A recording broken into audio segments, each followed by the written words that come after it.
देखो बच्चों, अपने अकाउंट भाग 1 में चैप्टर नंबर 2 का सवाल नंबर 8 हल किए थे। आज अपने सवाल नंबर 9 हल करेंगे। सवाल नंबर 9 में पार्थिव और प्रिया एक साझेदारी पेढ़ी के साझेदार है। तारीख 31/3/17 के दिन सकल तलपट और समायोजन पर से वार्षिक हिसाब तैयार करना है। ये अपने को सकल तलपट दिए और नीचे समायोजन दिए। इन समायोजन को पढ़कर अपने टिक लगाएंगे। तो पहला समायोजन पूंजी और आहरण, तो पूंजी और आहरण दोनों पे टिक करेंगे। दूसरे समायोजन में दिया है उधार बिक्री लिखना बाकी है, तो बिक्री पे टिक करेंगे। और बिक्री बही का योग अधिक गिना गया तो उस पर भी एक टिक करेंगे, मतलब 2 टिक करेंगे। डूबत ऋण और डूबत ऋण नामक तीसरा समायोजन, तो जो लेना दिया है उधार बाजू उस पर 2 टिक लगा दो। फर्नीचर फिटिंग्स बेकार हो गया है तो फर्नीचर फिटिंग्स पे 1 टिक लगाओ। उसके बाद 2 बाकी के जो समायोजन है 2 वो अपने अलग से बताएंगे, इसलिए टिक लगानी नहीं है। अब अपने सकल तलपट के विवरणों को दर्शाते जाएंगे। अब देखो, सबसे पहले दी है पूंजी। अब पूंजी को तारीख 1/4/17 शेष आगे लाए। अब इसकी पूंजी दी है पार्थिव की 24,000, तो यहाँ 24,000 और उसकी पूंजी 16,000, तो 16,000 पूंजी की एक असर। अब आ जाओ उधार बाकियों पर। उधार बाकी में सर्वप्रथम आहरण।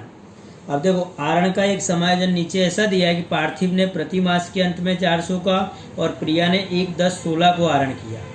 तो पहले आहरण अपने 2 बार लिखेंगे, इधर एक पार्थिव का आहरण और एक प्रिया का आहरण। तो पहले लिखो आहरण खाते,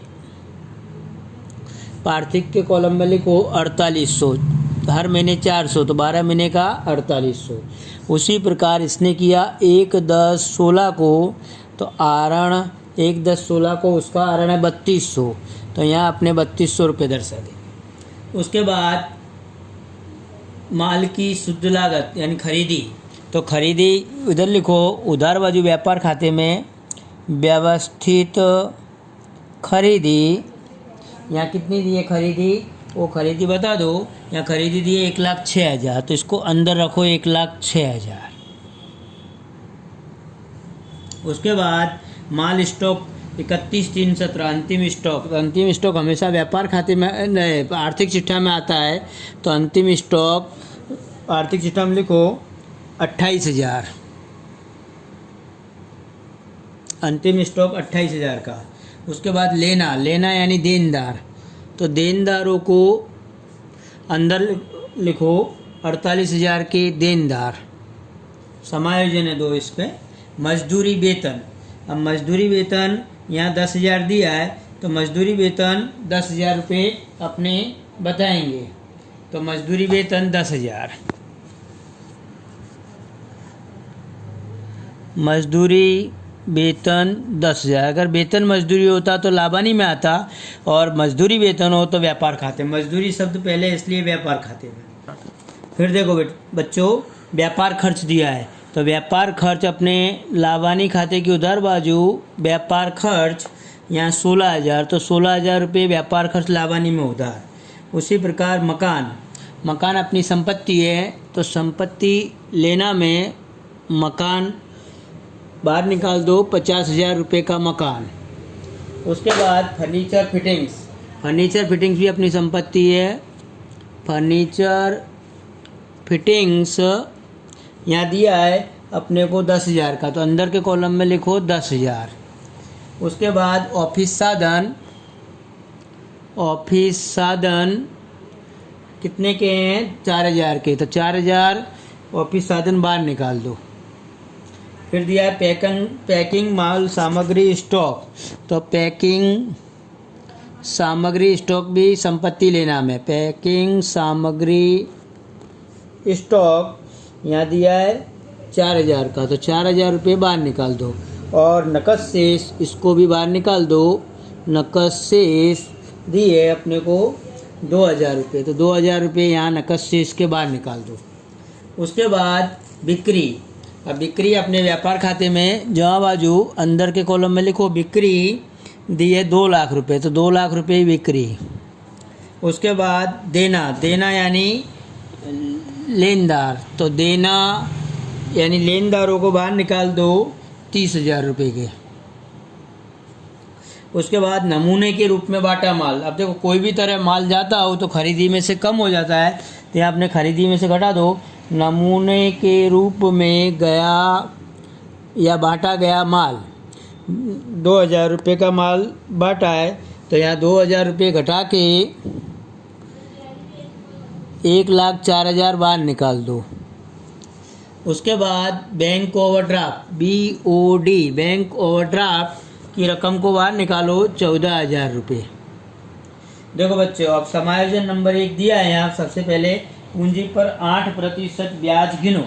अब पूंजी पे ब्याज 8% गिनेंगे अपने, तो पूंजी खाते में लिखो जहाँ बाजू 31,317 पूंजी पर ब्याज, इसका आया 8% से 1920 और उसका आया 1,280 रुपये। दोनों का ब्याज लाभानी वितरण खाते में उधार कर दो। पूंजी पर ब्याज पार्थिव प्रिया 1920 और 1280 एंड टोटल 3,200 रुपये ब्याज को अपने बाहर निकाल देंगे।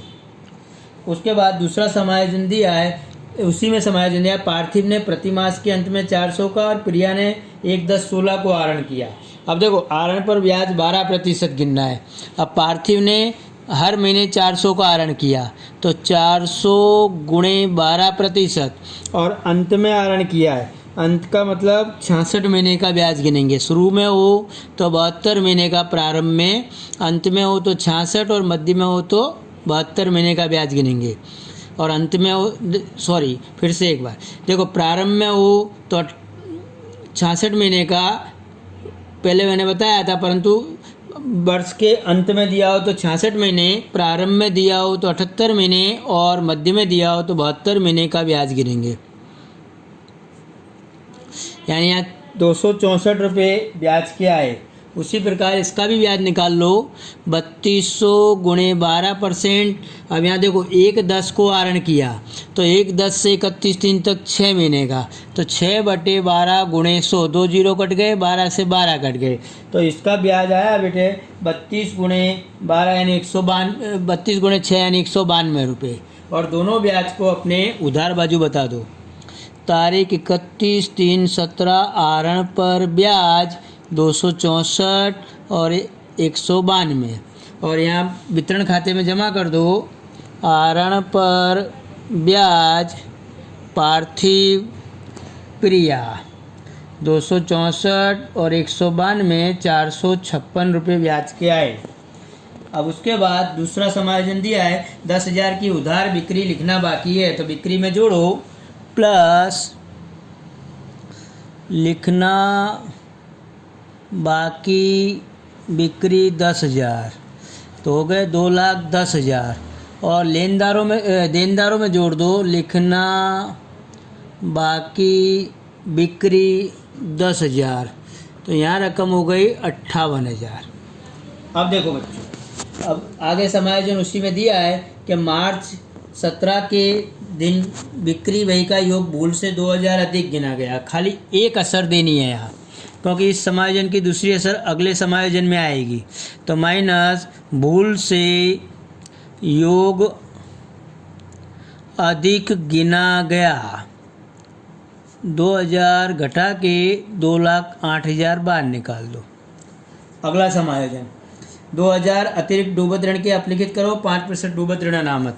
अब देखो देनदार यहाँ दिए 58,000, तो डूबत ऋण 2,000, देनदार बचे 56,000 माइनस 5% डूबत अनामत 2,800 और 2,800 इसमें कम करके 53,200 बाहर निकाल दो।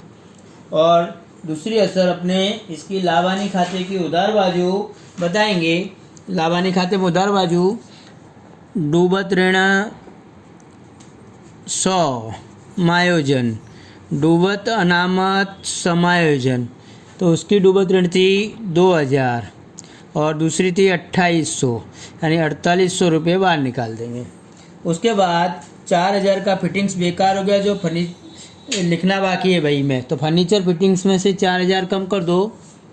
फिटिंग्स का नुकसान 4000 घटा के बाहर निकालो 6000, और लावानी खाते में उधार बाजू फिटिंग्स का नुकसान 4000। उसके बाद समायोजन दिया अगला कि एक ग्राहक को माल पूरा न करने के कारण कोर्ट ने 4000 का दावा स्वीकार किया।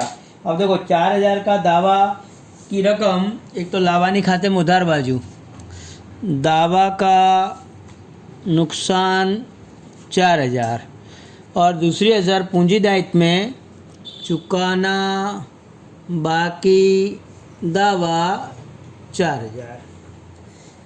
अगला समायोजन दिया है कि अदत्त मजदूरी के 2000 मजदूरी खाते लिखे, परंतु अदत्त मजदूरी सकल तलपट में लिखना रह गया। अब देखो बच्चों, ऊपर अपने ने बिक्री में से 2000 योग अधिक गिना गया उसके घटाए थे, तो जमा बाजू से घटाए तो उसकी माइनस किए तो असर हो गई उधार असर।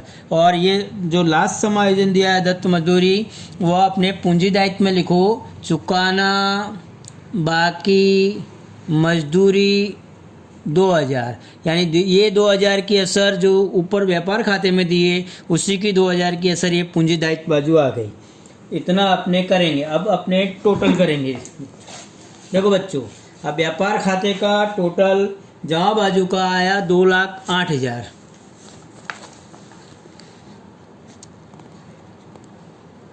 उधार बाजू भी 2,08,000। अब यहाँ अपने पास दो रकम है, 1,04,000 और 10,000, वो घटाएंगे तो यहाँ 94,000 सकल लाभ आ गया। इस सकल लाभ को अपने लावानी खाते ले आएंगे, सकल लाभ 94,000। अब नीचे टोटल करेंगे, सकल लाभ का टोटल 94,000 लिखकर लावानी खाते का टोटल 94,000। अब देखो ऊपर से रकम अपने 1, 2, 3, 4 रकम का टोटल घटाने के बाद लाभ बचा 65,200। तो 65,200 नीचे टोटल कर दो 94,000। अब ये 65,200 जो है वो शुद्ध लाभ, इस शुद्ध लाभ को लावानी वितरण खाते ले आओ। शुद्ध लाभ 65,200। अब नीचे टोटल करो तो आया 65,656। यहाँ भी लिखो 65,656 और अंतर की रकम आई 62,456। वितरण पात्र लाभ, इसको पार्थिव और प्रिया के बीच बंटवारा करेंगे समान प्रमाण में, तो दोनों को मिलेंगे 31,228, 31,228। इस लाभ को अपने पूंजी खाते में ले आओ। तारीख 31/3/17, वितरण पात्र लाभ 31,328 और 31,228। अब इधर का आपने टोटल करेंगे तो पार्थिव का टोटल होगा 57,148 और प्रिया का टोटल हुआ 48,508। इसी टोटल को अपने उधार बाजू लिख देंगे 57,148, 48,508। अब इन टोटल में से उधार बाजू का टोटल घटाएंगे तो यह रकम आएगी 52,084 और इसकी रकम आई 45,116। ये दोनों रकम में लिखेंगे। तारीख 31/3/17, शेष आगे ले गए।